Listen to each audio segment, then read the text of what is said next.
और इसी बीच हम रुक करेंगे, हमारे दो संवाददाता काफी देर से इंतजार में हैं। अंबाला से नरेश सैनी जुड़ रहे हैं और अमृतसर से जुड़ रहे हैं अमित शर्मा। तो सबसे पहले हम अमृतसर चलते हैं अमित के पास। अमित, कल देर रात से फिर से वही हमले, वही सायरन और तमाम जो खबरें हैं वो एक आम नागरिक के लिहाज से बात करें तो हम उसको चिंताजनक कहेंगे, क्योंकि पाकिस्तान ने अब अपने हमले का दायरा जो है वो बढ़ाया है। मुझे बताइए, कल पंजाब में क्या स्थिति रही? कहां कहां पर हमले करने की कोशिश की गई, कहां कहां पर नाकाम किया गया और कैसे? जी अजीता, बिल्कुल आपकी बात बिल्कुल सही है कि जिस हिसाब से आपने कहा कि जो हमले का दायरा बढ़ाया गया है, लेकिन इसके साथ एक बात और है कि अगर हम कहें कि एक डर जो पाकिस्तान के मन में है, क्योंकि जिस हिसाब से भारत द्वारा पाकिस्तान के आतंकी ठिकानों पर हमला किया गया, उसके बाद पाकिस्तान द्वारा भारत के सिविलियन एरिया पे हमला किया गया, ये एक डर पाकिस्तान का कहेंगे तो गलत नहीं होगा। सो पहले दायरा जरूर कम था, लेकिन अभी उस दायरे को बढ़ाया जा रहा है। कल की बात करें तो कल पठानकोट एयरबेस पे हमला करने की कोशिश की गई, जलंधर के पास आदमपुर एयरबेस पे हमला करने की कोशिश की गई, और इसके साथ में ड्रोन अटैक जगह जगह किए गए। जलंधर में ड्रोन अटैक किया गया, अमृतसर में कई ड्रोन अटैक किए गए और फिरोजपुर में ड्रोन अटैक किया गया। हालांकि अपना डिफेंस सिस्टम की तरफ से कई ड्रोन को निस्तर नाबूद किया, लेकिन फिरोजपुर में ड्रोन एक फटने की वजह से नुकसान की खबर जरूर आ रही है, और जो मिसाइल अटैक की गई, मिसाइलों को भी पूरी तरह से निस्तर नाबूद कर दिया गया।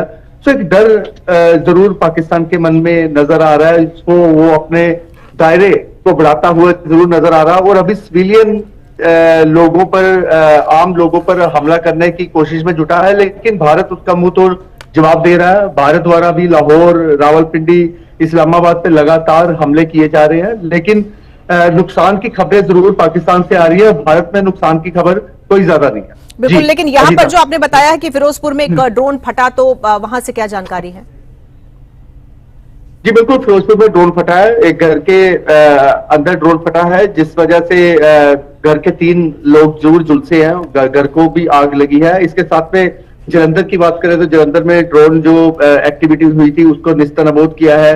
पठानकोट में हालांकि रात को धमाकों की आवाज आती रही है, आदमपुर में एयरबेस जो है वहां पे धमाकों की आवाज आती रही है, लेकिन नुकसान की कोई खबर नहीं है। हालांकि मिसाइल दागने की जरूर कोशिश की, लेकिन हमारे डिफेंस सिस्टम में उन मिसाइलों को हवा में ही नष्ट कर दिया गया। इसके साथ में होशियारपुर में भी कई ऐसे धमाकों की आवाज आई है। मतलब पूरे पंजाब की बात करें तो पंजाब में बहुत सारे ड्रोन एक्टिविटी हुई है, बहुत सारे ड्रोनों को जो नष्ट किया गया है। और हालांकि अमृतसर की बात करें, अमृतसर में भी कई ड्रोनों को नष्ट किया गया, लोगों ने उसको वीडियो को अपने मोबाइल में कैप्चर किया है। हालांकि अमृतसर जो बॉर्डर एरिया है, कोई भी नुकसान की खबर नहीं है। आर्मी रात को पूरे पंजाब में जो ब्लैकआउट जरूर किया गया था करीब 8 बजे, सुबह 5 बजे जरूर लाइट आई है, और साफ तरह से पाकिस्तान की पखलुआहट जो अब सामने आनी शुरू हो चुकी है, नजर आनी भी शुरू हो चुकी है। बिल्कुल, तो ये जो ब्लैकआउट किया गया था, क्या सिविल डिफेंस का पूरी तरह से पालन किया जा रहा है? आम नागरिक को ये समझ में आ रहा है कि उसको करना क्या है अगर इस तरह की स्थिति बनती है तो? क्योंकि जिस तरह से आप बता रहे हैं, एक घर के ऊपर अगर ड्रोन फटता है तो क्या वहां पर पूरी तरह से ब्लैकआउट नहीं था? जी बिल्कुल, कल प्रशासन द्वारा लगातार जागरूक किया जा रहा है आम लोगों को। हालांकि पिछले दिन ही मॉक ड्रिल भी की गई थी, मॉक ड्रिल के जरिए भी लोगों को जागरूक किया गया था। सायरन की आवाज क्यों चलाई जाती है, और सुबह सायरन की आवाज 5 बजे दोबारा से उसको क्यों चलाया जाता है, इसके बारे में भी लोगों को जागरूक किया जा रहा है। और अभी एक अजीता खास बात है कि साफ तौर पे प्रशासन द्वारा ये कहा जा रहा है कि रात को अपने जो मोबाइल के लोकेशंस है उसको बंद कर दो, क्योंकि ड्रोन एक्टिविटी उसके जरिए भी वहां पे हो सकती है। तो जो फिरोजपुर में ड्रोन एक्टिविटी हुई है, ड्रोन फटा है, हालांकि वो नष्ट नहीं हो पाया है, सारे घर को आग लगी है।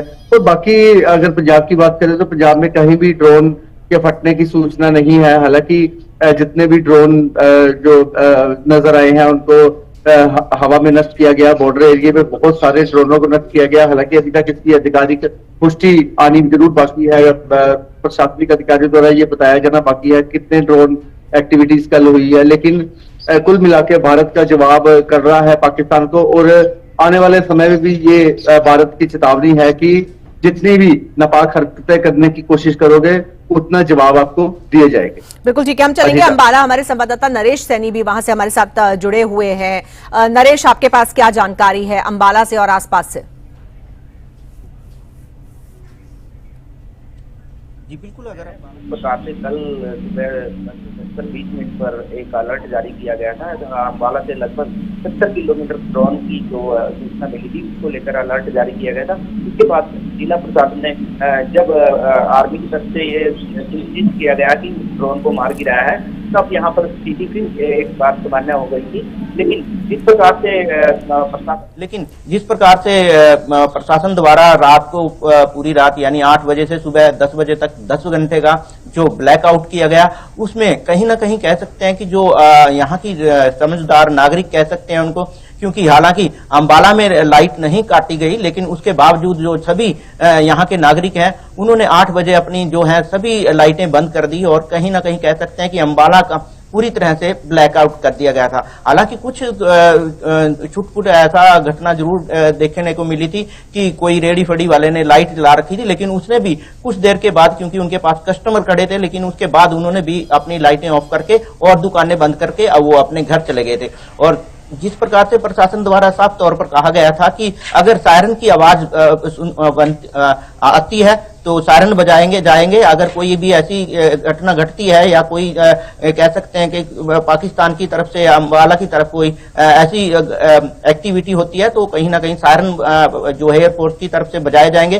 तो उसको लेकर कहीं ना कहीं जो लोग हैं उनको चौकस रहना पड़ेगा और कहीं ना कहीं वो अपने घर में ही रहें और खिड़कियां दरवाजे बंद रखें और कहीं ना कहीं ऐसी जगह सेफ रहें ताकि जब ऐसी घटना अगर घटने तो दीवारों के साथ या फिर ऐसी जगह जहां वो सुरक्षित अपने आप को महसूस करें और वीडियो बनाने या जो फोटो खींचने के चक्कर में बाहर न निकलें और जो घर की छत है उस पर ना जाए। और इसको कह सकते हैं कि जो पूरा देश है यानी पूरे नागरिक हैं वो प्रधानमंत्री मोदी के साथ खड़े हैं और उनके एक जो प्रशासन ने जिस प्रकार की गाइडलाइन दी थी उसका लगभग अंबाला में जो है सभी पालन करते नजर आए। और हालांकि कल कैबिनेट मंत्री अनिल विज ने भी कहा था कि जो प्रशासन के जो गाइडलाइन है उसको फॉलो करें और उसको फॉलो, हालांकि उन्होंने ये भी कहा था कि हमने 65 और 1971 की लड़ाइयां देखी हैं और अंबाला के लिए ब्लैकआउट कोई नई बात नहीं है। और कहीं ना कहीं यहाँ के लोगों को भी पता है कि ब्लैकआउट करना है, क्योंकि जिस प्रकार से पाकिस्तान के तरफ से लगातार कल 4 स्टेटों में जो है ड्रोन से अटैक किया गया, कहीं ना कहीं जम्मू कश्मीर, पंजाब, राजस्थान और गुजरात में जिस प्रकार से पाकिस्तान की तरफ से जो अटैक किया गया और हालांकि भारतीय सेना ने उनके सभी जो ड्रोन है वो मार गिराए। 1-2 जगह ऐसी थी जैसे कि पंजाब में एक गाड़ी में जो लोग जा रहे थे, 3 लोग थे, उन पर जो है एक ड्रोन का मलबा गिरा और कहीं ना कहीं कह सकते हैं उसको इंटरसेप्ट जरूर किया था भारत के जो सुरक्षा चक्र है उसने इंटरसेप्ट जरूर किया था, लेकिन वो उसका मलबा उसके ऊपर गाड़ी के ऊपर गिरा जिसकी वजह से वो घायल हुए हैं। हालांकि कुल मिलाकर कह सकते हैं कि पाकिस्तान पूरी कोशिश कर रहा है भारत को उकसाने की, लेकिन भारत अभी धैर्य बरते हुए है। लेकिन अभी देखना होगा कि भारत की तरफ से अगला कदम क्या होता है। लेकिन फिर कुल मिलाकर कहा जाए तो अंबाला की स्थिति का सामान्य है और यहाँ पर किसी भी तरह की कोई पैनिक नहीं है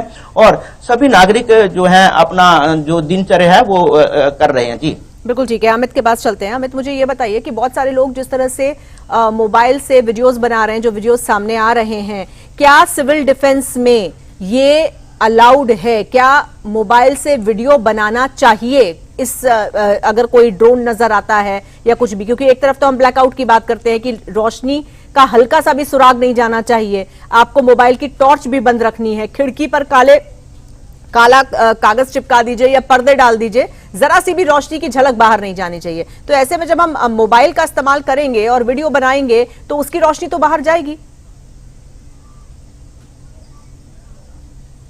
सोशल मीडिया का दौर तो बहुत चल रहा है और लोग जैसे ही ब्लैकआउट होता है, ज्यादातर पंजाब की बात करें तो पंजाब के ज्यादातर लोग घरों की छतों पर जरूर चढ़ते हैं और मोबाइल की रोशनी जो बिल्कुल बंद करके अपने कैमरे जरूर चालू करते हैं और जैसे ही उनको कहीं ड्रोन नजर आता है वो उसे अपने कैमरे में जरूर कैद करते हैं। सिर्फ पंजाब की बात नहीं, अगर बॉर्डर एरिया की बात करें तो बॉर्डर एरिया में भी ज्यादातर लोग छतों पर जरूर नजर आते हैं, क्योंकि उनको अब पता चल चुका है कि रात को 8 बजे के करीब जो ब्लैकआउट होगा और सुबह 5 बजे लाइट आएगी, तो ज्यादातर वो अपनी छतों पर ही रहते हैं। लेकिन इससे पहले लोगों को जागरूक किया गया था, प्रशासन द्वारा जागरूक किया गया था। प्रशासन द्वारा साफ तौर पे कहा गया था कि हम भारत के वासी हैं, हमें भारत का साथ देना है और हर समय भारत के लिए डट कर खड़े रहना हमारी जिम्मेवारी है। सो लोग उस प्रशासन के साथ और प्रशासन की बातों को लेकर काफी जागरूक भी हुए हैं। हालांकि लोग अपने घरों में भी लाइटें, इन्वर्टर को बंद करके रखते हैं ताकि वो प्रशासन का साथ दे सके, क्योंकि कहीं चूक ना हो सके। सो कुछ हिसाब से माने तो कल भी ब्लैकआउट का कोई भी समय नहीं था, लेकिन जैसे ही हमले शुरू हुए पाकिस्तान की तरफ से, उसी समय ब्लैकआउट किया गया और अभी सुबह 5 बजे जो लाइट आई है। हालांकि प्रशासन की, आम लोगों की बात करें तो आम लोगों का काफी साथ प्रशासन को और भारत को मिलता जरूर नजर आ रहा। अजीता, बिल्कुल ठीक है। अंबाला चलते हैं नरेश सैनी के पास। नरेश, ये बताइए कि सिविल डिफेंस ट्रेनिंग को कितनी गंभीरता से लिया जा रहा है और लोगों को क्योंकि इस वक्त नागरिक अपनी सुरक्षा कर पाएं, ये बहुत जरूरी है। उनको कोई कंफ्यूजन नहीं होना चाहिए, पता होना चाहिए कि ऐसी स्थिति में कोई चूक ना हो। तो उसके लिए क्या special civil defence training sessions कुछ रखे गए हैं या रखने की कोई ऐसी योजना? जी बिल्कुल, जिस प्रकार से कल जिला उपायुक्त ने भी साफ तौर पर कहा था कि हम जो है पूरी तरह से तैयार हैं किसी भी स्थिति से निपटने के लिए, और उन्होंने सभी विभागों की छुट्टियां भी रद्द कर दी हैं। और कहीं ना कहीं जो आम नागरिक हैं वो भी जो प्रशासन की जो गाइडलाइन है उसके अनुसार ही काम करते नजर आ रहे हैं और की गाइडलाइन पर चलते नजर आ रहे हैं। हालांकि प्रशासन द्वारा साफ तौर पर कहा गया है, लेकिन अभी आम नागरिक को ट्रेनिंग नहीं दी गई, लेकिन जिस प्रकार से मॉक ड्रिल की गई है उससे साफ बताया गया है कि अपने आप को अगर ऐसी स्थिति बनती है तो कैसे बचाना है। और इसको लेकर कहीं ना कहीं अंबाला की जो फायर ब्रिगेड कहें या फिर अस्पताल कहें या फिर जो है रेलवे स्टेशन कहें या फिर बस स्टैंड कहें, उसकी सुरक्षा पुख्ता की गई है। और कहीं ना कहीं पुलिस प्रशासन के साथ जो आर्मी के जो जवान हैं वो भी पूरी तरह से आर्मी क्षेत्र को कवर किए हुए हैं। और कहीं ना कहीं कह सकते हैं कि अंबाला में पूरी तरह से जो सुरक्षा व्यवस्था है पुख्ता की गई है। हर आने जाने वाले पर, जैसे कि कल भी मॉक ड्रिल की गई थी जो अंबाला रेलवे स्टेशन है उस पर भी जो जीआरपीएफ और आरपीएफ के द्वारा जो है मॉक ड्रिल की गई थी और लोगों को बताया भी गया था। और एक एक गाड़ी की जो स्टेशन में आने वाली है उसकी चेकिंग की गई थी। बकायदा जो डिटेक्ट करने वाला यंत्र है उससे गाड़ी के जो अंदर सामान है उसको डिटेक्ट किया गया था। और कह सकते हैं कि जो प्रशासन है वो किसी भी तरीके से इसको हल्के में नहीं लेना चाहता है और हर जो गतिविधि है, हर जो उस पर नजर बनाए हुए है, किसी भी जो अज्ञात व्यक्ति है उस पर भी नजर बनाए हुए है, किसी भी जो संदिग्ध वस्तु या फिर कोई व्यक्ति नजर आता है उस पर बारीकी से नजर बनाए हुए हैं। और पुलिस प्रशासन के साथ साथ जो हर विभाग है वो पूरी तरह से अंबाला में जो है पूरी तरह से चौकस है। और कहीं कह सकते हैं प्रशासन के जो इंतजाम है वो काफी अच्छे हैं। अस्पतालों में भी कहीं ना कहीं 24/7 जो है अस्पताल में जो इमरजेंसी है उसको खुला रखा गया है और जो डॉक्टर हैं उनकी भी छुट्टियां रद्द की गई हैं। और हर तरीके से किसी भी स्थिति से निपटने के लिए अंबाला प्रशासन पूरी तरह से तैयार है। और हालांकि जो अंबाला के नागरिक हैं वो भी प्रशासन का साथ देते नजर आ रहे हैं। लोगों को पता है कि ऐसी स्थिति में क्या करना है, क्योंकि जिस प्रकार से अंबाला में मॉक ड्रिल की गई, ब्लैकआउट किया गया, उससे कहीं ना कहीं लोगों को यह जानकारी मिली है कि अगर ऐसी स्थिति आती है, क्या कोई ड्रोन या कोई ऐसा पाकिस्तान की तरफ से मिसाइल आती है तो कैसे अपने आप को बचाना है। जी बिल्कुल। और जिस तरह से कल हमला करने की कोशिश पाकिस्तान की तरफ से की गई है उसमें लंबी दूरी की जो बैलिस्टिक मिसाइल है, खबरें ऐसी हैं, उसका भी पाकिस्तान ने इस्तेमाल करने की कोशिश की है। ड्रोन से तो हमला किया ही जा रहा है, मिसाइलों से भी किया ही जा रहा है। फाइटर जेट जो पहले दिन इस्तेमाल किए गए थे पाकिस्तान की तरफ से, उसको भी मार गिराया था जो भारतीय सेना है उसकी तरफ से, भारत के डिफेंस सिस्टम की तरफ से। तो ऐसे में ये जो अब अटैक की स्ट्रैटेजी पाकिस्तान अपना रहा है, इसको देखते हुए अगर हम बात करें अंबाला की खासकर, तो कौन कौन से ऐसे एरियाज हैं जिनको ज्यादा सेंसिटिव माना जा सकता है? जी बिल्कुल, देखिए अंबाला का कह सकते हैं जो एयरफोर्स स्टेशन यहाँ पर है और इसके साथ साथ जो आर्मी क्षेत्र यहाँ पर है और बड़ा आर्मी क्षेत्र यहाँ पर अंबाला में है और इसके साथ साथ अंबाला का रेलवे स्टेशन, क्योंकि अंबाला का रेलवे स्टेशन प्रमुख है पूरे नॉर्दर्न इंडिया का और कहीं ना कहीं इस पर भी उनकी नजर पूरी तरह से है और कहीं ना कहीं जिस प्रकार से अंबाला रेलवे स्टेशन को उड़ाने की कई बार धमकी भी दी गई थी, कहीं ना कहीं उसको लेकर किसी भी तरीके से जो है प्रशासन इस और कोई भी चूक नहीं करना चाहता है और पूरी तरह से उसकी सुरक्षा बनाए हुए है। बस स्टैंड हो या फिर अस्पताल हो, सभी पर जो प्रशासन है उनकी पूरी तरह से तिखी नजर है।